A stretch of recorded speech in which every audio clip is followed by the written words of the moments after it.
Freemasonry is probably the world's foremost secret society. And he pauses and he leans in closer and says, listen, friend, you might go through some really traumatizing stuff in there. How aware are you of what you're about to experience? And then someone comes out and they put a blindfold on you. They start by taking off my jacket, unbuttoning my shirt. Something is placed around my neck, which I later find out is a cable tow. They're trying to break you down. Trying to break you down, precisely.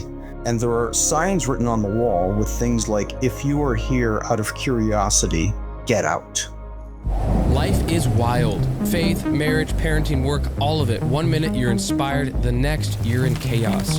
That's why I started No Longer Nomads, the podcast that throws you into the deep end of real stories and authentic truth. We're talking ex-witches who found freedom, former Muslims who met Jesus, mountaineers who even survived the wilderness for 6 days, and much, much more. No Longer Nomads, because no one was meant to wander alone. New episodes drop every Tuesday at 5 a.m.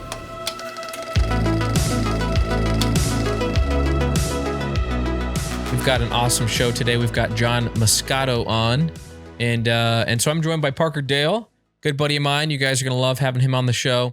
And we've got a good show today. We've got John on the show, who is a Freemason. He's got a wild story.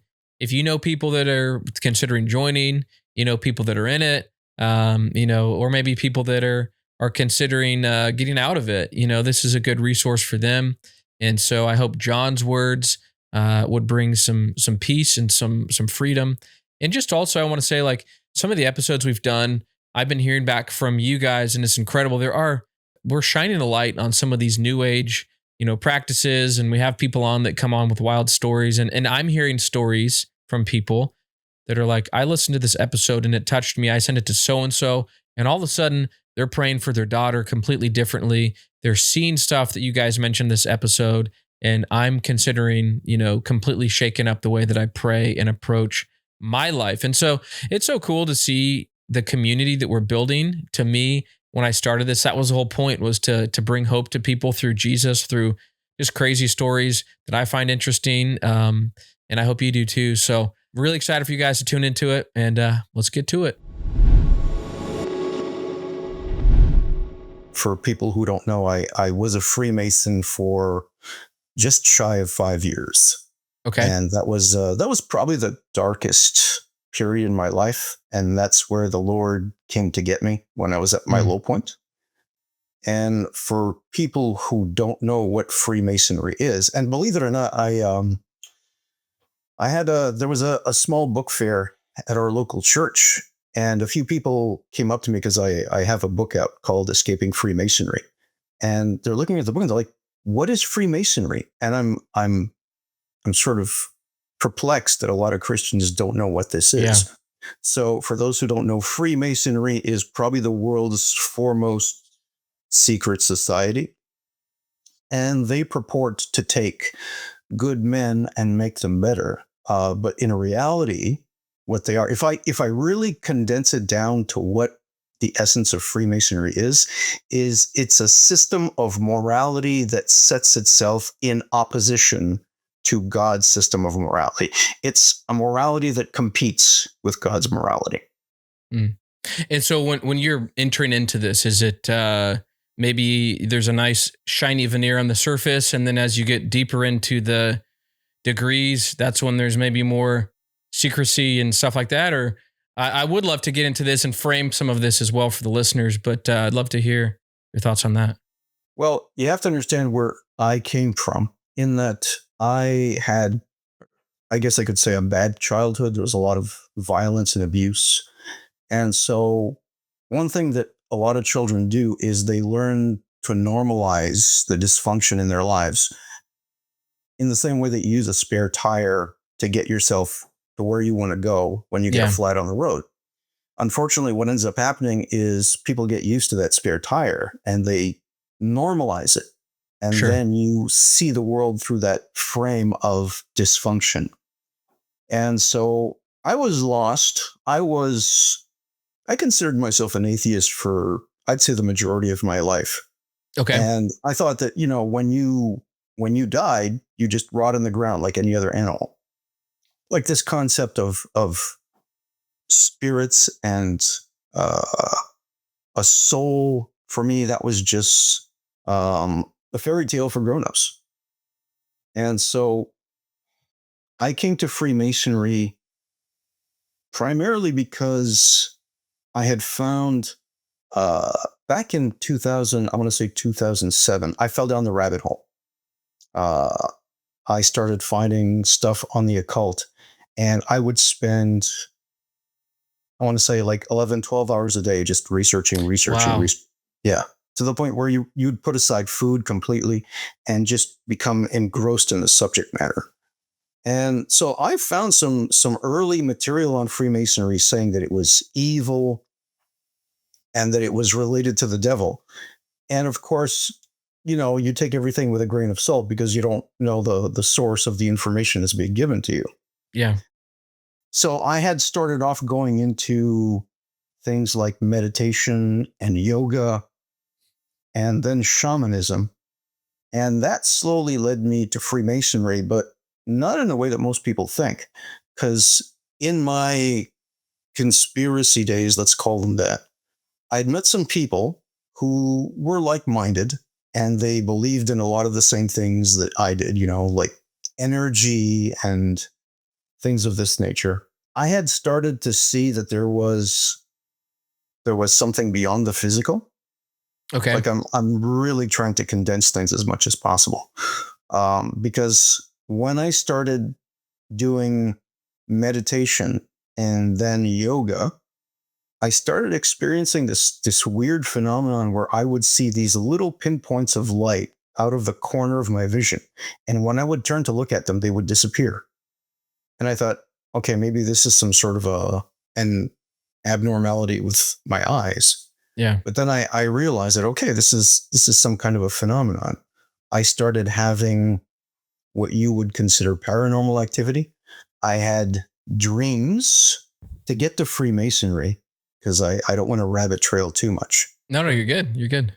So I started to see that there was something beyond just the physicality, that there was a spiritual realm. And unlike a lot of people who would experience this kind of stuff and it would probably freak them out, I was fascinated because Interesting. this was a proof for me that there was something. Like when you die, you don't just cease to exist. There's something that goes on. And so I continue digging deeper. And one of the people that I had met in my conspiracy period, his name was Dan, and he had a friend called Sylvain. And this person worked in the credit industry. And one day we went to meet him at his office, and relatively tall guy, and he seemed very, very charming, very welcoming. And we talked a little bit, and he seemed to know a lot about ancient Atlantis and past lives and things. Oh, yeah, there we go. Yeah, it starts off on a really good foot. And so he tells me that he's launching a book and that there's going to be a book fair in Montreal on a certain date. He says, why don't you join? So me and this other guy, Sydney, we go to the book fair to encourage him.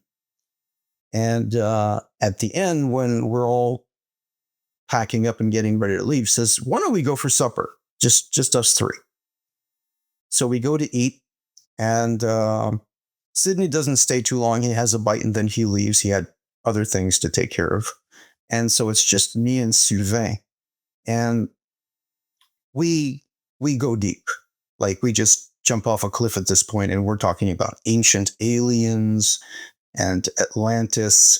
And he even confessed to me, he said, I've had encounters with these little gray beings that people have seen. And he said at one point he took a shotgun to one, and when it hit him, it's almost like he hit a head of cabbage. It didn't seem like a regular life form. Interesting. So we haven't talked too much about aliens on this show.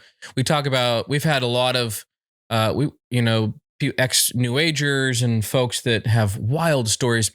And so this is interesting to me too. So you guys have a friendship here, a connection.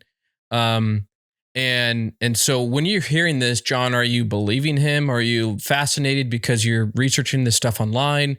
What's your what's your immediate reaction to his stories? Because you hear someone, you get to know them, and they're talking about how they've seen grays. It's no. I'd be curious to know where what you're thinking at this point.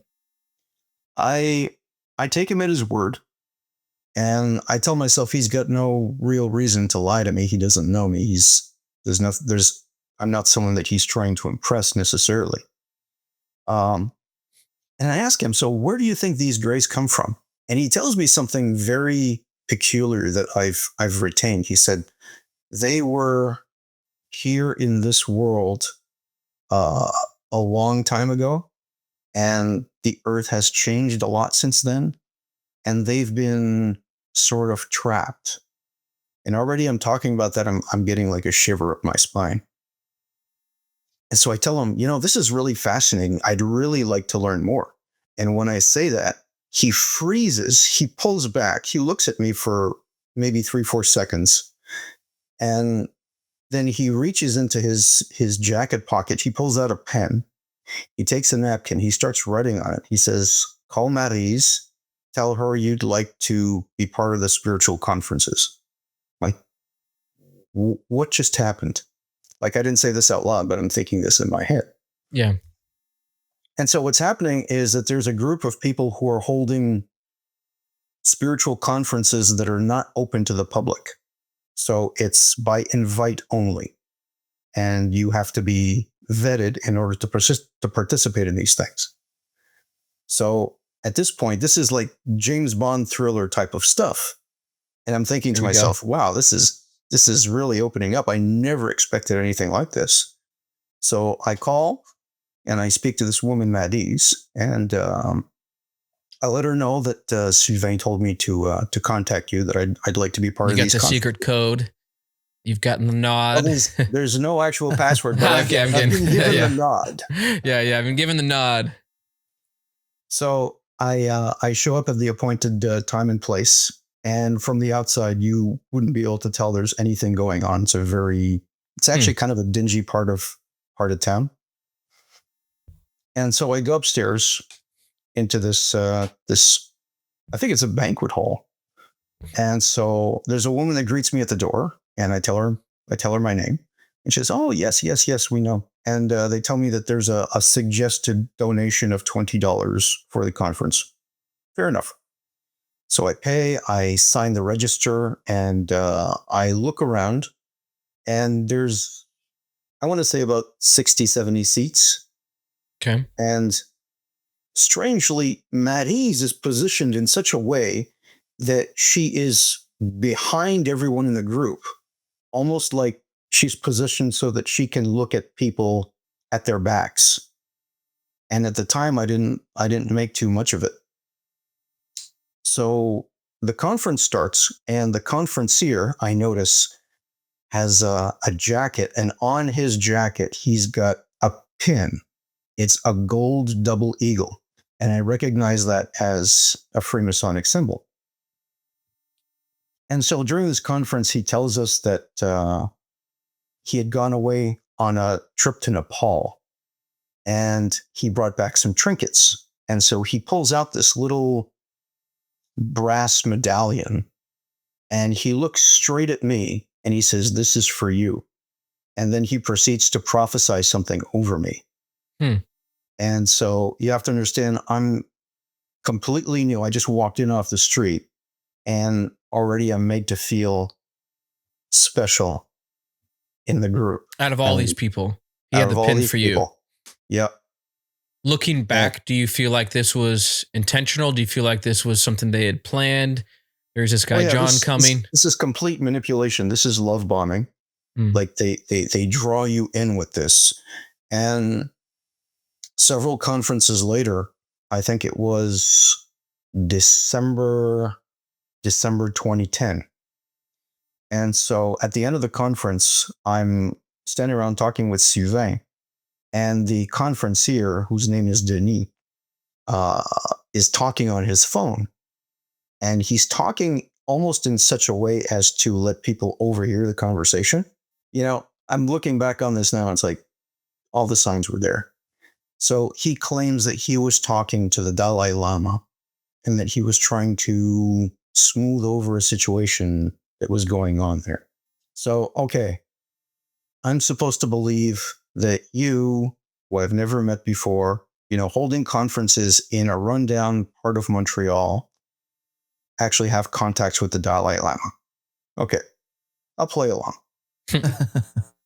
And so he reaches into his shirt and he pulls out this chain, and on this chain there's this little piece of amber, and he takes it off and he says, I can't give you the chain because that was given to me directly by the Dalai Lama, but I want to give you this little piece of amber.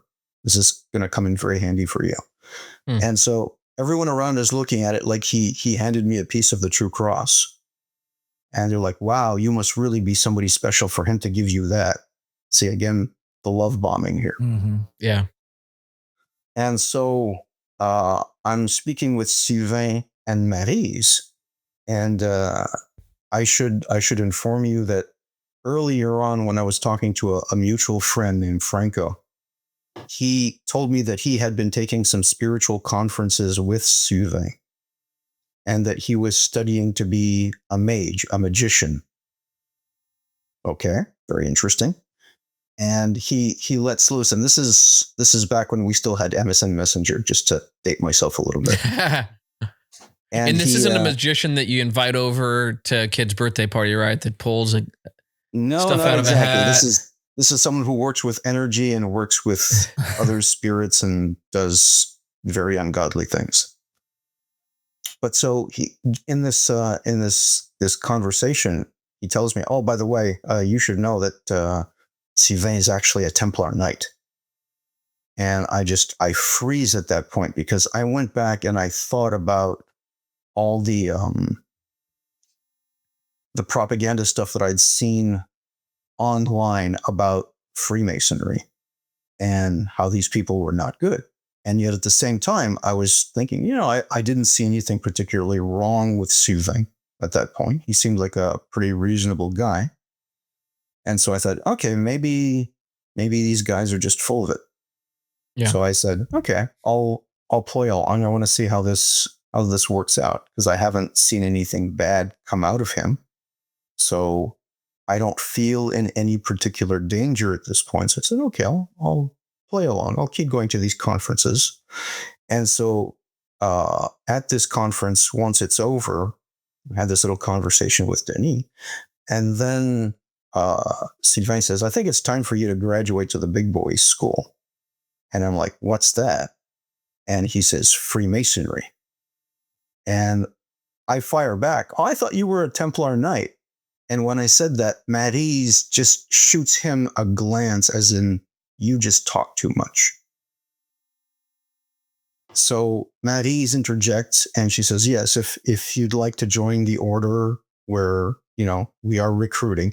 And so for the listeners, what was going on in these spiritual conferences is that they're using this as a recruiting ground.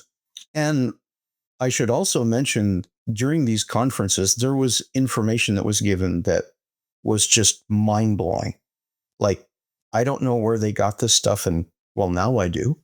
But they would tell you about how, you could say certain mantras, and if you emit certain sounds in a certain sequence, you can activate certain things spiritually. This is the kind of stuff that you couldn't find online. You'd really have to dig into esoteric books to get this stuff.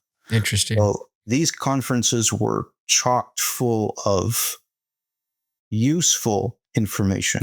At this point, were you scared at all, John? Or was it, because you're starting to go deeper and deeper here. Were you, again, still kind of enthralled by everything? Or were you starting to be a little bit more, maybe have your guard up towards some of this stuff?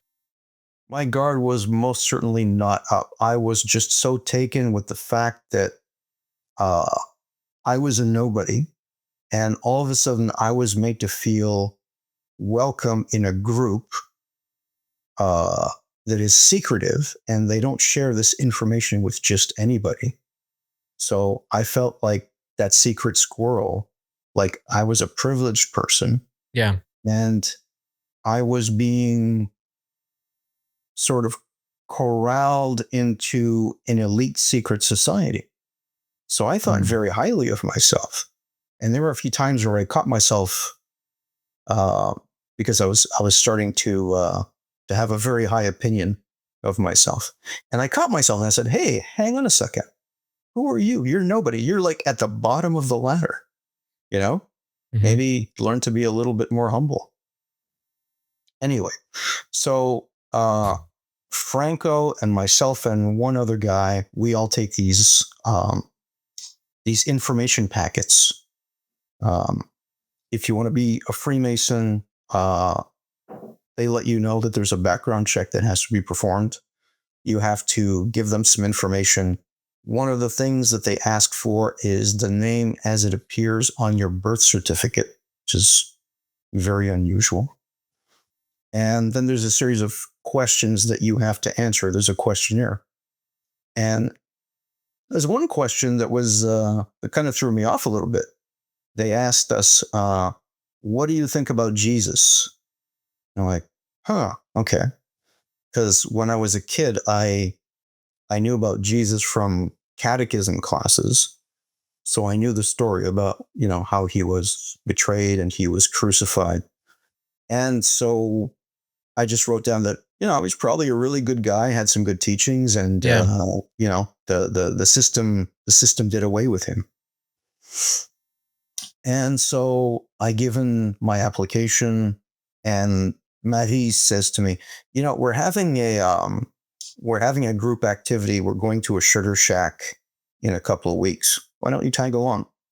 I said, "Okay." A So sugar I end up, shack. yeah, a sugar shack.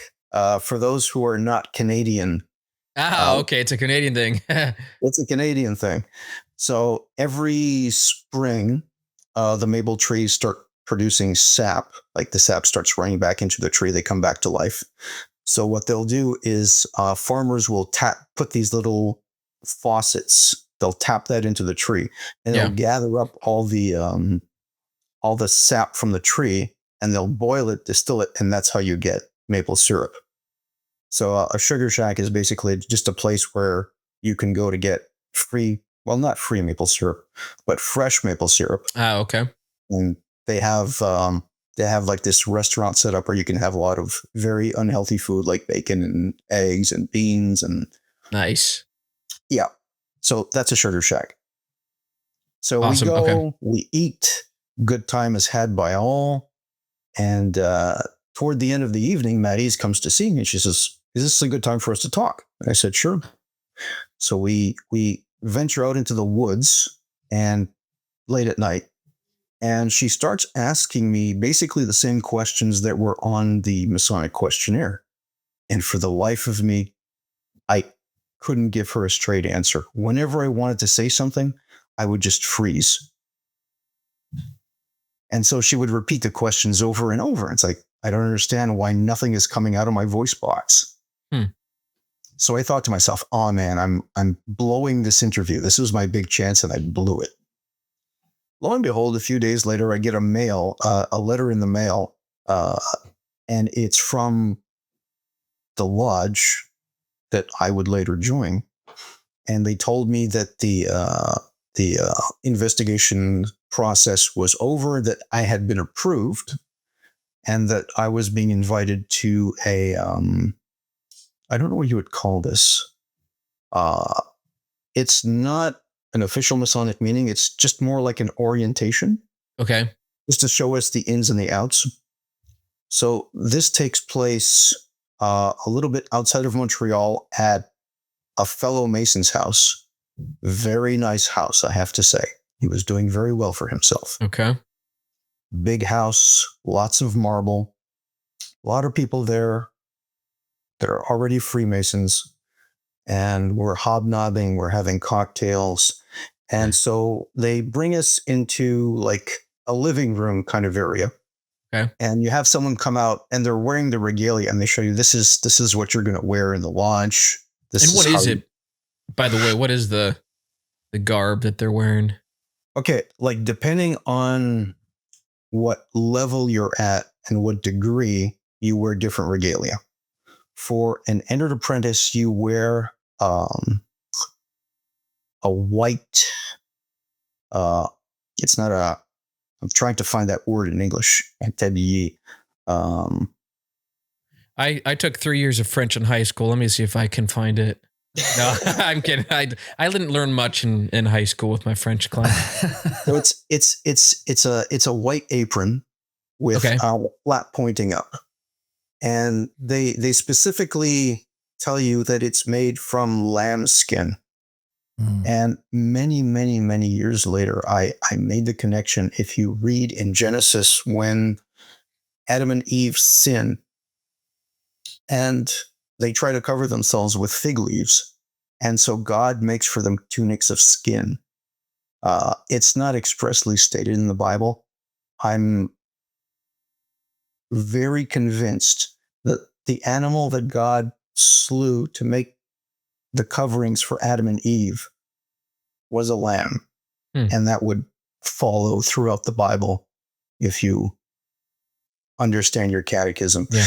Yep. Anyway, so that was a very interesting development. So they show you the regalia, they show you how you're supposed to wear it. You're only supposed to wear this in the lodge. Like you can't wear that out in the street. All the little do's and don'ts. And after the end of the orientation session, I say to the guys, well, let's go back to my place and chill out. And so we do. And then I get a letter in the mail a few days later telling me this is the date for your initiation. And we are asked to wear a black suit, black tie, white shirt.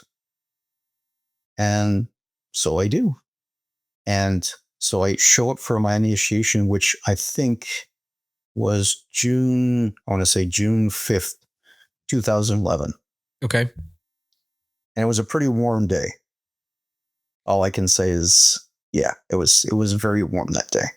So we show up at the lodge, and from the outside, I think most people who know what Freemasonry is will recognize the symbols. They have these big Masonic halls, these big lodge buildings, and ours was not like that. It was actually very well hidden. It was in a regular building, office building, and if you didn't know the suite number, you would never find it. So I thought that was interesting. Yeah. So we show up, and they tell us to wait outside, and they sit all the candidates down, and I want to say we were over a dozen. I'd say between 12 and 16 people waiting to be initiated. And it was men and women because the lodge and the Grand Lodge that I belonged to were co-ed. And I know that in a lot of jurisdictions, particularly in the United States and English Canada, it's men only. But apparently in Europe and the rest of the world, co-ed masonry is very common. Didn't know that. So when we get there, they sit us down outside of the lodge, like in the hallway. And they say, okay, you need to take off all your jewelry, your watch, anything of that nature. So, okay, this is interesting. So that's what we do. We take off all our jewelry and we hand it to someone who puts it in a basket, keeps it for us. And they give us another questionnaire to answer. And it's like these bizarre questions that are like, what is the primary principle? And I'm telling myself, I don't know what the answer is, so I'm just going to say that. I'm going to be very straightforward. So I have almost nothing written on my questionnaire. And once those are done, someone comes to collect the papers. And then Denis, the person who was doing the spiritual conferences, steps out, and he comes to see me. And he asks everyone for a piece of ID or their Medicare card. Okay. And most people comply because they have those things and they're normal. When he comes to me, I says, I don't have any of those things because, as I mentioned earlier, I had fallen down the rabbit hole several years before. And I completely rid myself of all government ID. Like I had nothing left. And so I told him, sorry, I don't have any of these things. And he pauses and he leans in closer and says, listen, friend, you might go through some really traumatizing stuff in there. What if you have a heart attack or something? What are we supposed to do? Yeah. In a very calm voice, I say, well, it looks like there's some kind of a medical facility across the street. So just roll the body there and you're done. And I think he was so flabbergasted by my nonchalant answer to that question that he just went back inside. So, John, I got a question. So, up till now, you've been love bombed. You're intrigued. You are feeling, I understand, rightfully, good about yourself that they've included you in, they've invited you in. Yeah. At this particular point, how aware are you of what you're about to experience? Did they kind of go through, this is the process, this is the end goal, this is what you'll be experiencing, this is why we really want you here, that type stuff? Or are you kind of just rolling with it at this point? It's funny that you should ask that question, because maybe a week before the initiation, Sylvain was playing with myself and with another guy, Franco, and he was trying to scare us a little bit in advance for this process. And that's by design, by the way. And he sent us a YouTube link to a video of a movie that was made in the 1940s called Occult Forces. Mm. And this is an old black and white movie that was made in France. And I think the producer of the movie actually received the death penalty for making it. Wow. Oh, wow. Long story short, the movie was eerily accurate to the initiation for the Entered Apprentice. Like they showed us a lot of stuff in there. And that movie ended up being prophetic, because if you watch it, you realize that there's a guy that's initiated into a lodge. And then there's a lot of weird stuff that happens. A lot of corruption is uncovered. And they try to kill him. Hmm.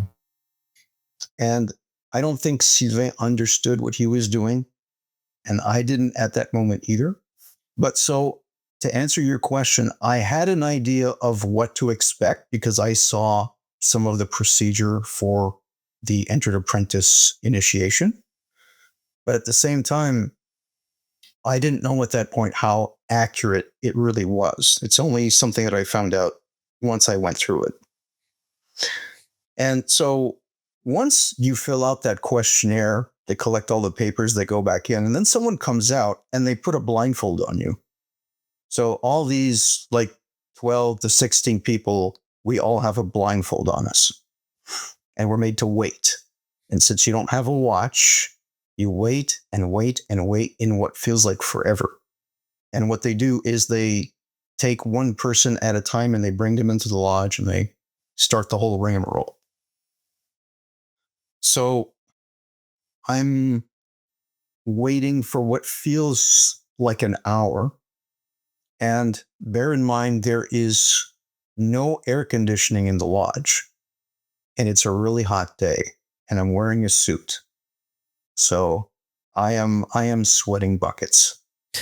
And then my turn comes. And so someone comes and gently grabs me by the arm and starts guiding me into the lodge. And they start by taking off my jacket, unbuttoning my shirt. Something is placed around my neck, which I later find out is a cable tow. And they take off one shoe and one sock, and they tie a rope between your legs. And I'm thinking to myself, wow, this is really fascinating. I'm trying to, at this point, to figure out the symbolism of everything that's being played out. And as this is happening, I hesitate to call it a voice, but you know, when you think to yourself, and I think this was just God talking to me, says, you know what? They're just going to try to rattle your cage. So stay calm. And for the life of me, I was completely serene. I was completely at peace during this whole process. And I understood why God had said that, because once they take off the jacket and do all these things. They take you into another room, and there's someone who's speaking who says this person would like to be admitted as a Freemason. And I hear the voice of a very gruff man say, "Your name." And understand that I'm blindfolded here. I don't know if he's talking to me or somebody else. So he says it again, "Your name." And I realize, okay, he's talking to me. So I give him my name. And he asks me these really direct questions if you can picture an interrogator in your head, this is the voice he would have. Okay. So I tell him my name, and he says, "Why are you here?" Well, I was invited to be a Freemason. And he says, "Tell us about your qualities. What good aspects are there about you?" So I tell him, a few things, and he asks me, "So tell us about your vices." Well, I've got a little bit of a temper. I'm a bit of a workaholic. And he cuts me off and he says, "Are we going to have a problem with you?" And I says, "Do you want one?" It's a good response.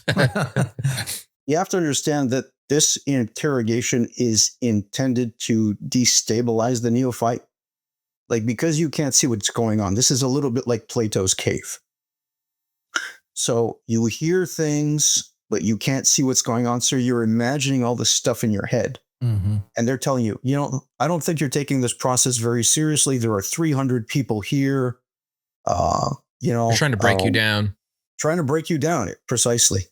And so that interrogation process comes to an end. And I hear another voice say, "Take the candidate below ground."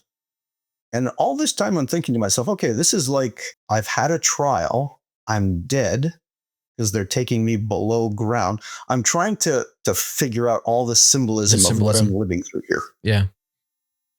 And so someone takes you and guides you, because again, blindfolded, and they bring me to this place, and they take the blindfold off, and I find myself in a small black room, kind of like a bathroom, painted completely black.